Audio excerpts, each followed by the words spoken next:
Bapa. Kiranya firman-Mu ini bisa bertumbuh, berakar Tuhan di dalam hati kami. Sehingga ketika badai hidup datang dalam hidup kami, kami tidak menjadi ragu Tuhan. Tapi kami selalu percaya bahwa Engkau akan menolong kami sesuai waktu-Mu Tuhan. Kami percaya Tuhan bahwa setiap pertolongan-Mu Tuhan, itu yang terbaik bagi kami. Apapun yang Engkau rencanakan dalam hidup kami, itu yang terbaik bagi kami Tuhan.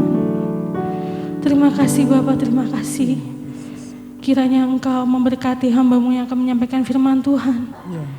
Kiranya Engkau terus tambahkan hikmat Tuhan di dalam dirinya, sehingga kami bisa terus diisi dan terus diisi untuk kebenaran firman-Mu.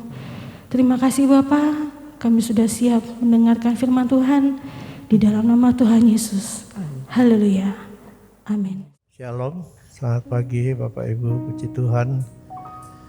Hari ini kita boleh kembali beribadah dan mengingat kembali kasih Tuhan yang begitu besar, yaitu dengan kematiannya di atas Golgota.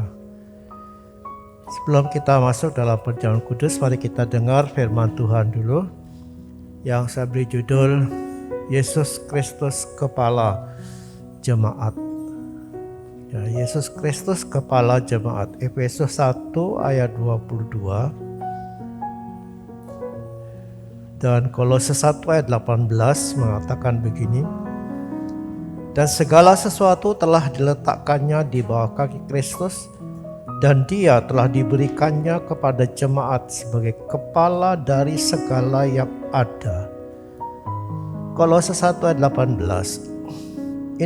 Ialah kepala tubuh, yaitu jemaat. Ialah yang sulung, yang pertama bangkit dari antara orang mati, sehingga ia lebih utama dari segala sesuatu.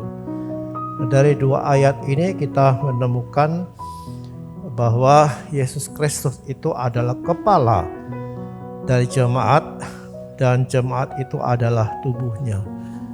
Ini kebenaran yang disampaikan di dalam Alkitab. Antara Yesus dan jemaat begitu erat ya hubungannya.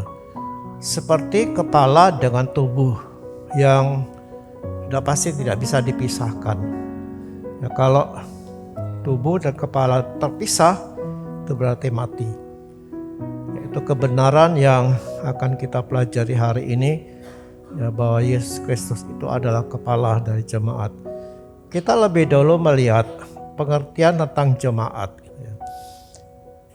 Jemaat itu bukan, atau gereja itu bukan gedung, bukan juga organisasi. Ya, kita kenal gedung gereja kalau kita naik becak misalnya.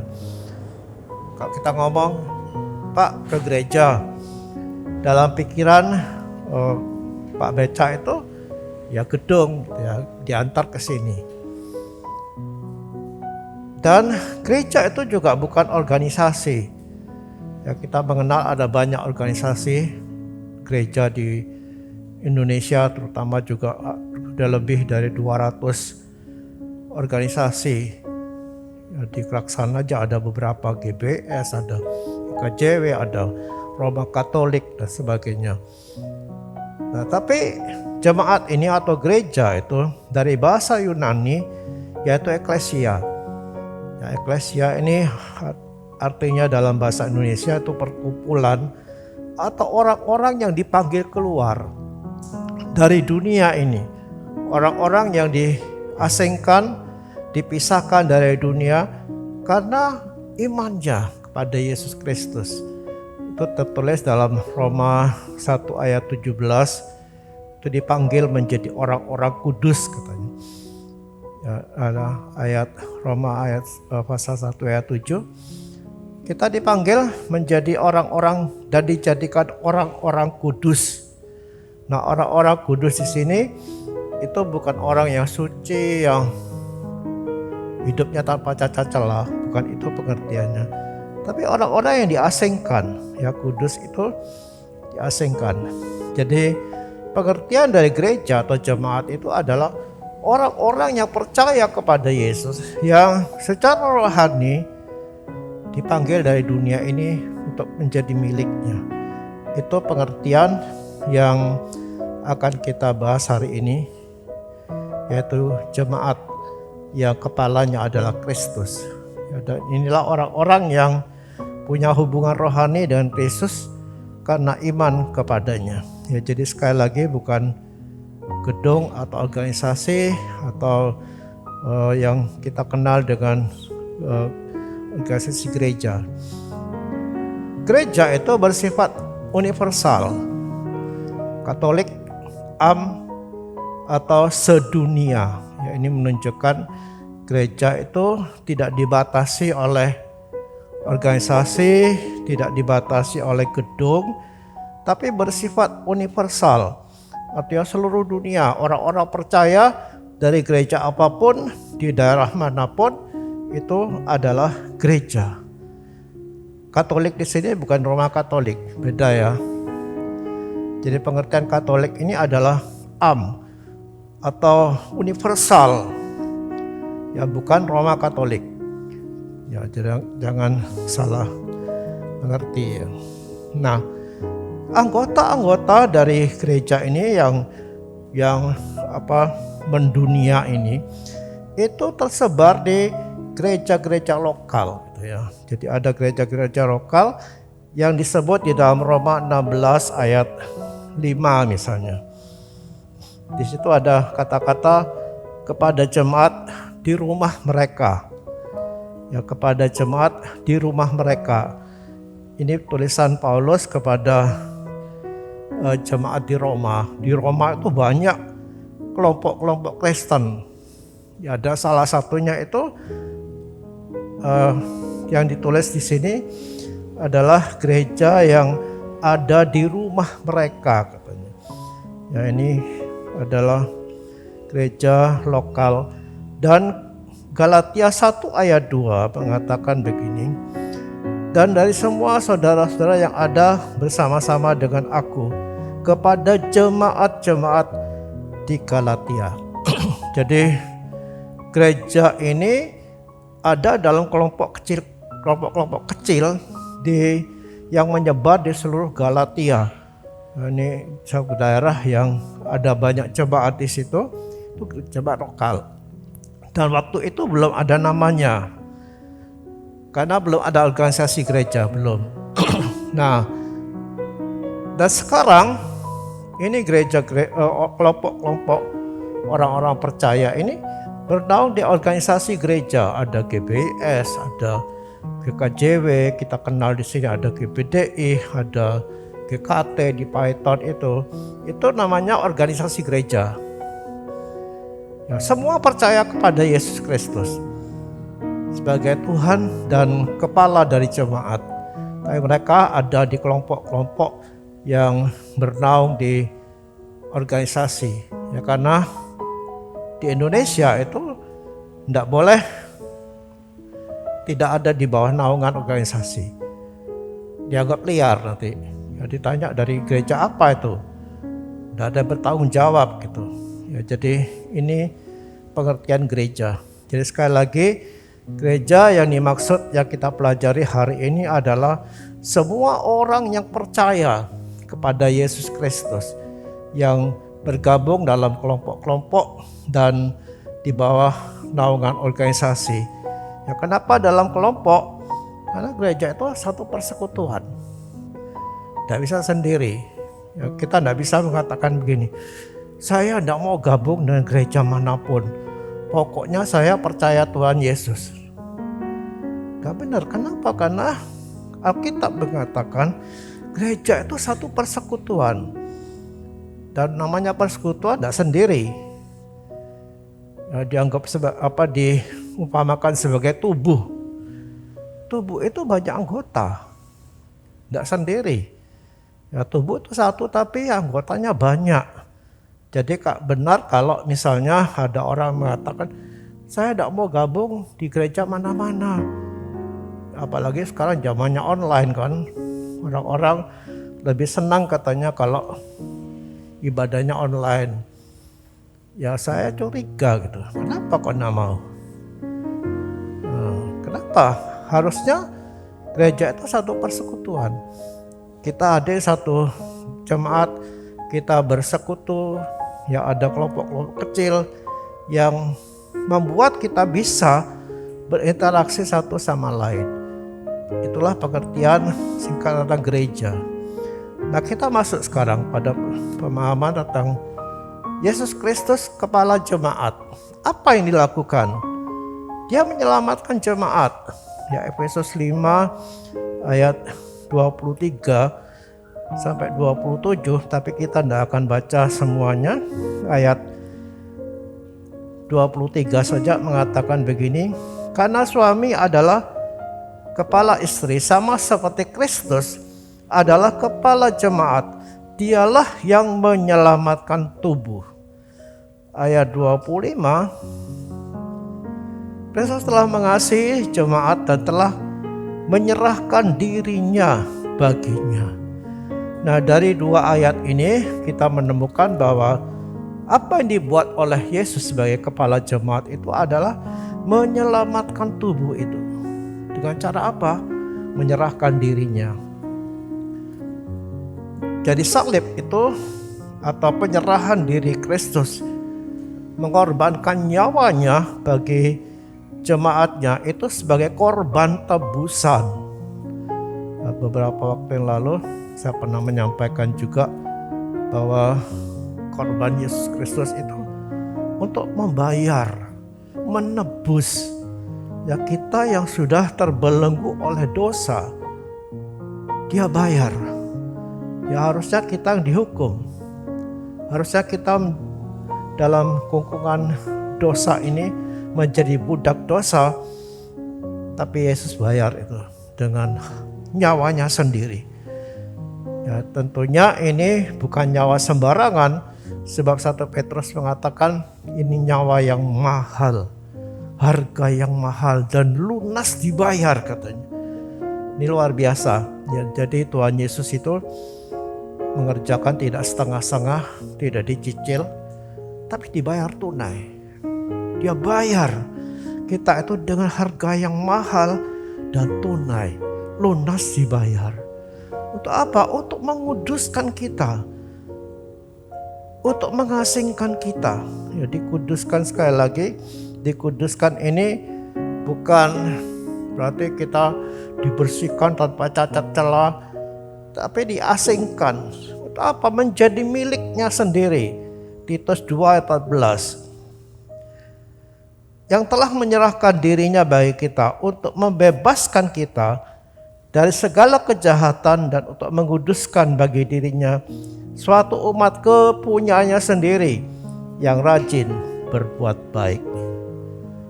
Jadi pengorbanan Yesus Kristus ini, dia menyerahkan nyawanya. Apa? Bayar kita itu menjadi miliknya. Setelah jadi miliknya, kita diasingkan. Kita dipisahkan dari pasar budak itu. Ya, sering saya gambarkan, kita itu ada di pasar budak dan kita dibeli. Lalu kita dibawa keluar dari situ. Diasingkan, dikuduskan, menjadi miliknya secara khusus. Menjadi miliknya sendiri. Tadi ayat mengatakan satu umat kepunyaannya sendiri. Jadi Yesus Kristus itu telah menyerahkan nyawanya bagi jemaatnya supaya kita jadi miliknya. Itu kebenaran yang pertama yang akan kita pelajari tentang Yesus Kristus sebagai kepala jemaat. Artinya adalah ia adalah pemilik jemaat. Dia pemiliknya yang dibeli dengan harga yang mahal, yaitu anaknya, darah anaknya sendiri. Itu dalam Kisah Rasul pasal 20 ayat 28 dikatakan begini, karena itu jagalah dirimu dan jagalah seluruh kawanan, karena kamulah yang ditetapkan Roh Kudus menjadi penilik untuk menggembalakan jemaat Allah yang diperolehnya dengan darah anaknya sendiri. Saya fokus kepada bagian terakhir. Di situ dikatakan jemaat Allah yang diperolehnya dengan darah anaknya sendiri. Ya, tadi sudah saya sampaikan di situ bahwa nyawa Yesus Kristus itu menjadi bayaran agar kita menjadi milik dari Tuhan Yesus Kristus. Nah, ketika kita dibayar dengan harga yang mahal ini, dibayar dengan tunai, itu membuat gereja itu menjadi sangat berharga di hadapan Tuhan. Membuat kita itu begitu berharganya. Nah, kalau kita beli barang itu, barang yang murah, yang bisa dibeli dengan gampang, maka penilaian kita terhadap barang itu menjadi juga sangat rendah gitu ya. Cuma itu aja kok. Ya, cuma murah. Ya, beli dengan harga yang bisa dibayar dengan gampang gitu. Kita tidak akan menghargai. Tapi kita percaya bahwa Alkitab mengatakan ya, kita dibeli dengan harga yang lunas, dibayar dengan harga yang mahal, darah yang mahal. Jadi kita sangat berharga. Mari kita lihat bahwa diri kita itu di hadapan Tuhan itu sangat-sangat berharga. Ini penting gitu. Kenapa? Karena kalau kita merasa diri kita itu tidak berharga, ya kita akan pakai sembarangan. Kita akan bawa hidup ini ya yang penting pokoknya saya hidup gitu aja. Ya, kita tidak akan menghargai hidup kita itu mahal karena harganya murah. Nah, percayalah Kak, kita berharga. Tuhan akan pelihara kita seperti biji matanya. Ya, kalau kita punya barang gitu ya, barang itu sangat berharga, kita akan bela mati-matian. Kan kita akan jaga dengan sekuat tenaga kita. Kita berani mempertaruhkan apa saja demi mempertahankan barang yang kita miliki itu. Nah, kalau kita ini berharga di hadapan Tuhan, kita dipelihara seperti biji matanya. Kata dalam Zakaria 2 ayat 8, kita dijaga seperti biji matanya. Biji mata ini sangat penting. Ya, mungkin kalau kita tidak mengalami seperti saya, mungkin tapi ketika kehilangan satu mata seperti saya merasa mata itu sangat-sangat berharga. Sangat-sangat berharga. Seperti itulah Tuhan menjaga kita. Dijaga seperti biji matanya. Gak ada orang berani mengusik mata kita kan. Kita akan bela, kita akan jaga. Begitulah Tuhan kita. Dan merusaknya, mengganggunya, mengacaunya berarti berhadapan dengan Tuhan sendiri. 1 Korintus 3, 16, 17 mengatakan itu. Ya, barang siapa yang merusak, membinasakan bait Allah, maka Allah akan membinasakan dia. Sebab bait Allah adalah kudus dan bait Allah itu ialah kamu. Jadi kita ini berharga. Apapun yang dilakukan oleh manusia kepada gereja, gereja dalam pengertian tadi ya adalah orang-orang percaya kepada Yesus Kristus, dia berhadapan dengan Tuhan. Ya, ketika Saulus itu menganiaya orang-orang percaya, apa yang Tuhan buat? Paulus dalam perjalanan ke Damsyik itu dijumpai Yesus dan Yesus mengatakan begini. Nah, ini secara supranatural Yesus datang kepada Paulus. Paulus, mengapa engkau? Saul, mengapa engkau menganiaya aku? Padahal yang dianiaya itu gereja. Yesus sudah naik ke surga. Yesus sudah tidak di bumi. Yang ada adalah orang-orang percaya kepada Yesus. Tapi Yesus mengatakan, mengapa engkau menganiaya aku? Jadi menganiaya gereja berarti menganiaya Yesus. Biar ini jadi penghiburan bagi kita. Ya, makanya kita tidak usah balas gitu ya kalau diperlakukan semena-mena. Mungkin kita difitnah, kita diperlakukan sesuka hati orang, kita disakiti. Oke, itu berarti menyakiti pemilik kita, yaitu Yesus Kristus. Mari kita bersyukur untuk kebenaran ini bahwa kita begitu berharga di hadapan Tuhan dan Tuhan pasti pelihara kita. Tuhan pasti jaga kita. Nah, dari kebenaran ini juga kita melihat bahwa jemaat itu bukan milik manusia atau organisasi. Jemaat itu milik Tuhan. Dan Tuhan yang berhak. Ya, Tuhan yang berhak. Jangan kita berpikir bahwa kita ini orang-orang percaya yang bergabung di organisasi GBS. Kita itu punya GBS, tidak. Kita adalah milik Tuhan dan hanya Tuhan yang berhak. Dan tadi ayat Kisah Rasul 20 ayat 28 itu dikatakan bahwa Tuhan itu mempercayakan gereja itu kepada hamba-hambanya.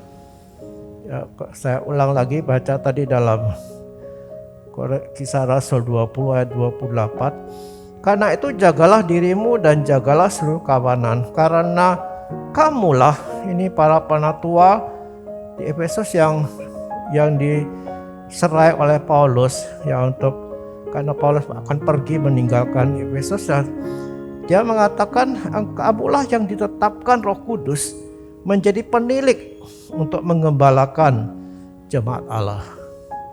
Jadi gereja itu dipercayakan kepada hamba-hamba Tuhan. Sekali lagi, ini adalah gereja itu milik Tuhan dan Tuhan yang mempercayakan. Jadi gereja ini milik Tuhan, bukan milik siapa-siapa, bukan milik saya, bukan milik organisasi, bukan milik siapapun, tapi milik Tuhan. Hamba-hamba Tuhan atau penilik-penilik di sini yang disebutkan Paulus itu bukan wakil Tuhan yang tanpa cacat celah. Wakil Tuhan di sini dalam pengertian kita itu hanya diserai untuk membangun, untuk memimpin, ya, untuk memberi makan kepada domba-domba itu. Wakil Tuhan di sini bukan terus jadi kayak Tuhan. Enggak. Ya, kita adalah hamba-hamba Tuhan yang diserai untuk memimpin jemaat. Jadi pemimpinnya itu siapa? Tuhan. Itu yang kedua, jadi pengertian dari Yesus itu sebagai kepala jemaat, dia yang memimpin jemaat itu. Kepala itu yang mengatur seluruh anggota tubuh. Ya, saya pernah mengalami beberapa tahun yang lalu otak terganggu, ya, karena otak sebelah kiri itu sepi, kata dokter itu. Sepi setelah di scan gitu, kok sepi, tidak dialiri darah gitu. Apa yang terjadi? Tangan sebelah kiri kanan ini jadi lemah gitu. Ya, kesemutan lalu kehilangan daya. Kenapa? Otak terganggu. Jadi otak ini menjadi pengatur, ya, dari seluruh anggota tubuh kita agar anggota tubuh kita itu bekerja untuk mencapai tujuannya. Ya, kalau otak ini berkata ini ada makanan, ya, mata melihat ada makanan itu. Hidung mencium baunya, makan. Siapa yang merintahkan otak? Walaupun mungkin kita tidak pernah merasakan itu, tapi itu adalah kerja dari otak yang mengatur seluruh gerakan hidup atau gerakan seluruh anggota tubuh kita. Itu otak yang mengerjakan. Dan itulah kebenaran yang diambil oleh atau disiratkan di sini, bahwa Yesus itu sebagai kepala jemaat, dia yang memimpin. Bagaimana Yesus memimpin jemaatnya? Dia memimpin lewat pengajaran, yang mengajar dan memberikan teladan. Kesimpulannya apa? Memimpin dan mengajar itu lewat firman-Nya yang tertulis di dalam Alkitab. Jadi dari Alkitab ini kita dapat menemukan pimpinan Tuhan. apa yang keluar dari apa yang diajarkan Alkitab itu pasti bukan Tuhan. Ya kan sekarang banyak nubuatan, banyak yang aneh-aneh gitu ya. Gereja yang aneh-aneh yang dipimpin oleh orang yang aneh tentunya. Yang merasa dirinya itu sudah diurapi Tuhan, dipakai Tuhan, melenceng hidupnya. Berdasarkan mimpi, berdasarkan ilham katanya. Tapi yang diajarkan bukan kebenaran Alkitab. Ada ayat tapi diselewengkan sedemikian rupa. Ya ada gereja-gereja yang nyeleneh-nyeleneh itu banyak sekarang. Ya kalau kita lihat di YouTube itu ada banyak dan ada akun itu tentang yang akunnya itu gereja bukan gereja sesat atau apa gitu. Di situ banyak ditayangkan keanehan-keanehan yang diajarkan. Nah, kalau kita tahu itu keluar dari Alkitab, kita harus tolak. Walaupun pemimpin-pemimpin yang katanya diurapi Tuhan, kalau tidak tunduk kepada apa yang dikatakan Alkitab, kita harus menolaknya. Berani menolak, jangan takut nanti dikutuk Tuhan. Ya, beberapa tahun yang lalu saya waktu masih di sekolah Alkitab itu ada teman saya itu yang nyeleneh gitu ya. Yang nyeleneh yang saya ditumpangi tangan waktu kita berdoa, ditumpangi tangan, lalu saya merasa kok aneh ini orangnya. Jadi saya menghindar gitu ya. Marah dia. Katanya nanti kamu dikutuk Tuhan. Saya tidak takut, kenapa? Ya aneh gitu loh. Masa Tuhan aneh? Gitu ya. Tuhan itu luar biasa. Dia hebat, dia tidak masuk akal. Tapi yang aneh-aneh kayak gitu kita harus tolak. Jangan takut dikutuk. Dan jangan takut salah selama kita ada dalam jalur firman Tuhan. Puji Tuhan. Jadi Yesus sebagai kepala itu, dia yang pemiliknya, dia juga yang berhak memimpin berdasarkan firman Allah. Segala sesuatu yang keluar dari kebenaran firman Allah, kita harus katakan tidak. Dan yang ketiga, pengertian dari Yesus Kristus sebagai kepala jemaat adalah dia yang terutama di dalam jemaat. Ya, Kolose 1 ayat 18 mengatakan begini, ialah kepala tubuh yaitu jemaat. Dialah yang sulung yang pertama bangkit dari antara orang mati, sehingga ia yang lebih utama dari segala sesuatu. Kristus sudah mengasihi kita, menyelamatkan kita dengan menyerahkan nyawanya.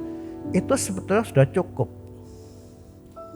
Cukup untuk membuat kita menjadikan Tuhan itu segala-galanya. Cukup dengan salib.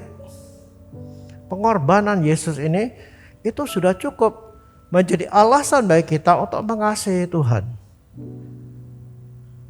Tapi kan Tuhan tidak buat hanya itu kan. Tuhan tidak hanya berbuat mati buat kita, sudah tidak. Tapi dia memberikan kepada kita pemeliharaan, dia menjadi sumber kehidupan, memberikan damai sejahtera. Dan itu bonus. Yang utama adalah bagaimana dia menyelamatkan kita dengan menyerahkan dirinya. Yang hari ini kita peringati perjamuan kudus.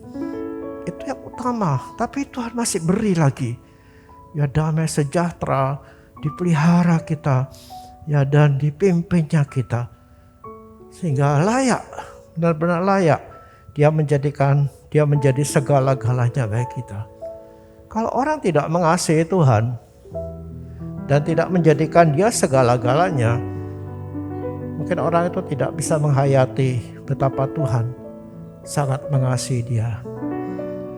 Orang itu tidak menghayati apa yang telah Tuhan buat begitu banyak dalam hidup kita. Sehingga dia tidak bisa mengasihi Tuhan dan tidak bisa menjadikan Tuhan itu segala-galanya dan yang jadi utama dalam hidup kita.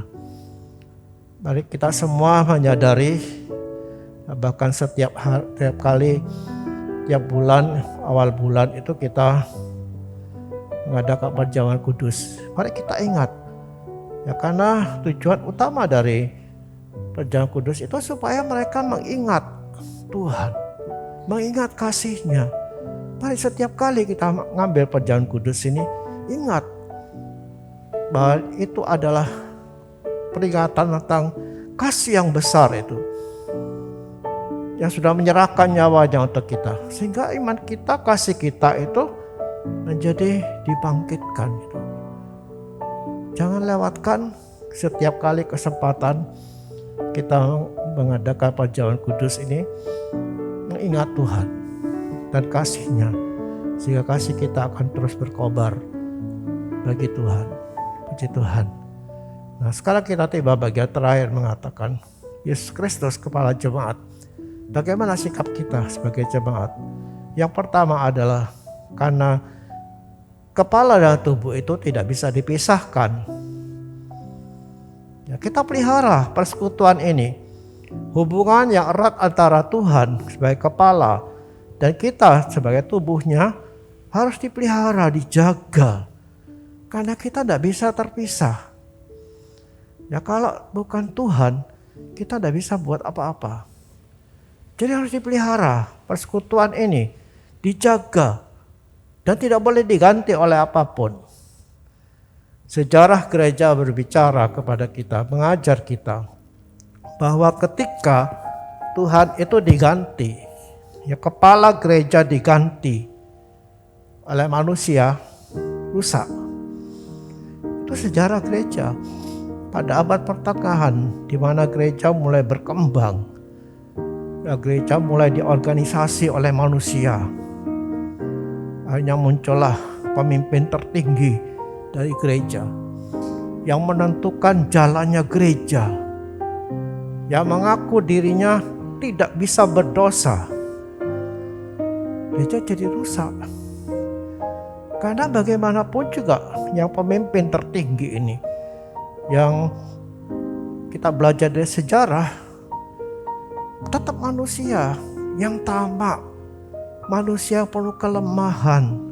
Ketika pemimpin tertinggi dari gereja ini mengatakan tidak bisa berdosa, ya dengan sendirinya buat apa saja. Padahal kita mengatakan bahwa gereja itu sebagai domba bisa sesat. Apalagi pemimpin yang mengaku dirinya sebagai wakil Tuhan yang tidak bisa berdosa. Akhirnya dengan sesuka hati, maka penyembahan berhala masuk gereja. Ya, kita bisa membeli pengampunan dosa dengan uang.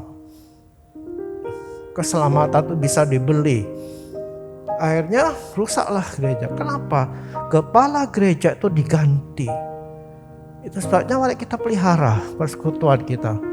Ya, jangan diganti oleh apapun, oleh siapapun, sampai kapanpun.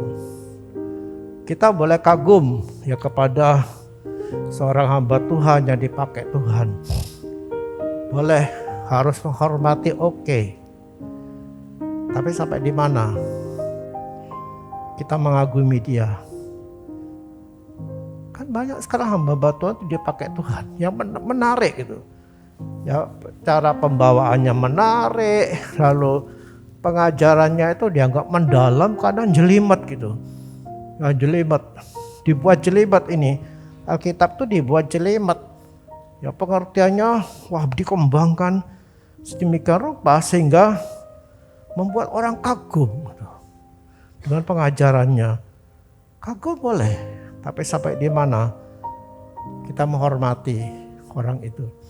Kalau itu sampai menggantikan kedudukan Tuhan sebagai pemimpin hidup kita, yang kita harus dengarkan hanya perkataannya saja. Ya, karena tadi saya mengatakan Yesus memimpin kita itu lewat Alkitab. Kalau Alkitab sudah direkayasa demikian rupa supaya kelihatannya begitu mendalam, lalu menimbulkan kekaguman kepada seorang hamba Tuhan, lalu tanpa sadar kita sudah digeser dari persekutuan kita dengan kepala itu, kita jadi kagum kepada seorang manusia dan tanpa sadar kita menggeser kepala itu. Kita tidak memelihara persekutuan kita dengan kepala itu, rusak kita.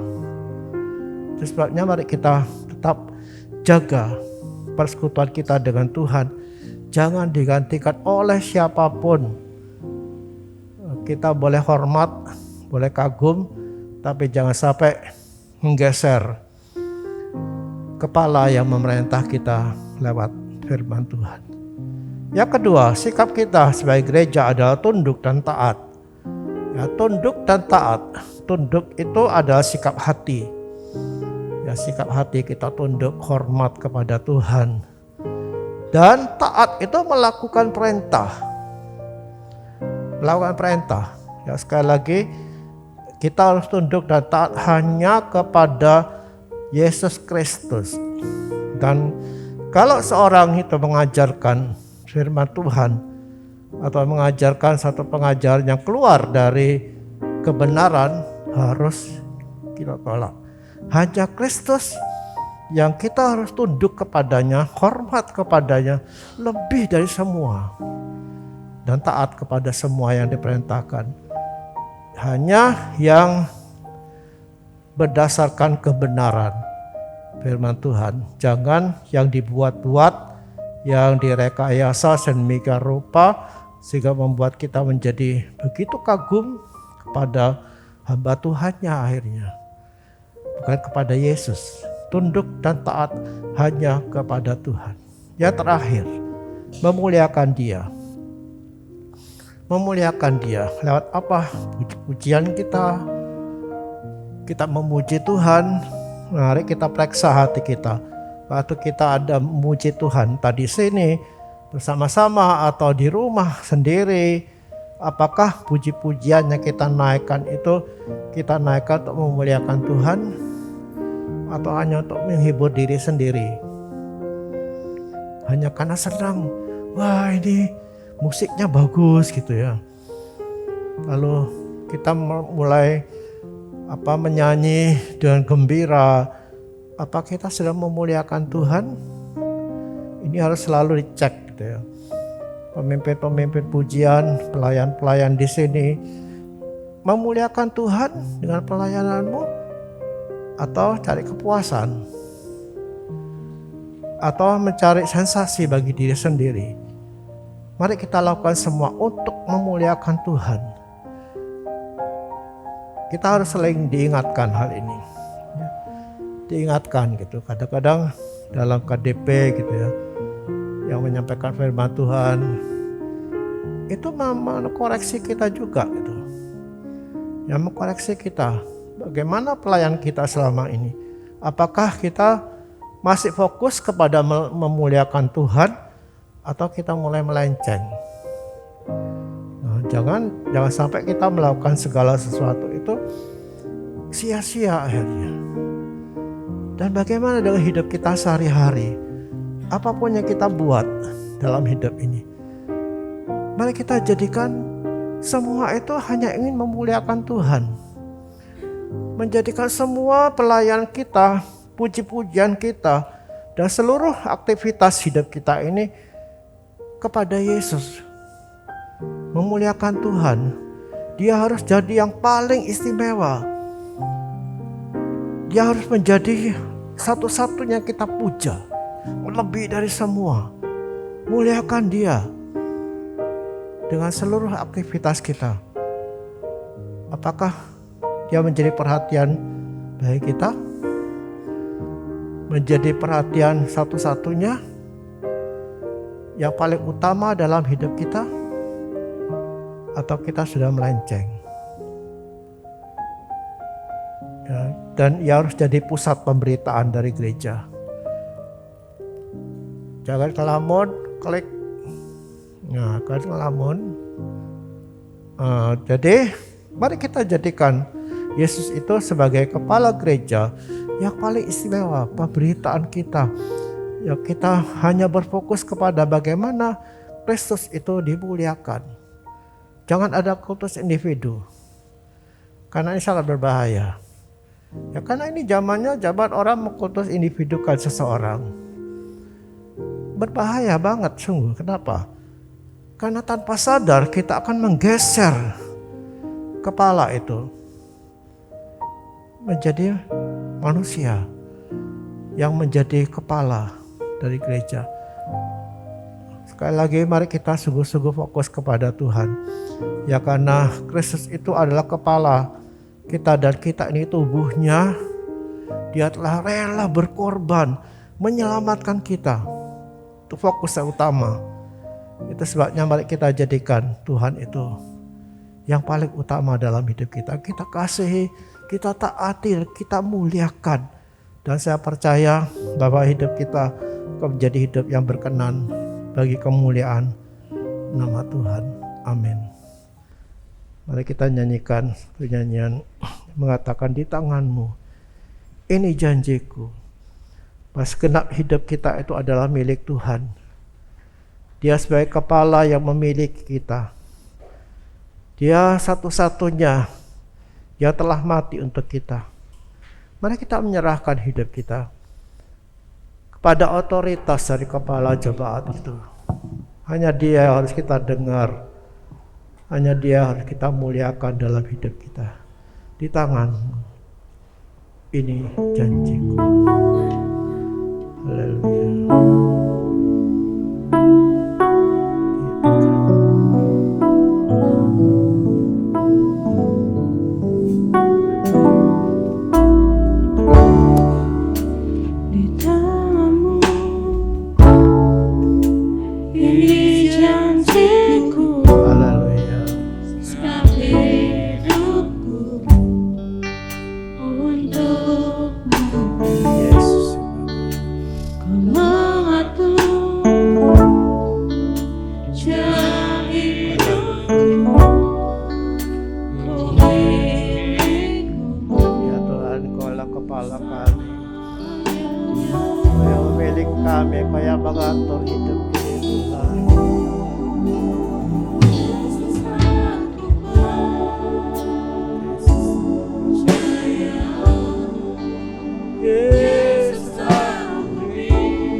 Kita adalah milik dari Yesus Kristus.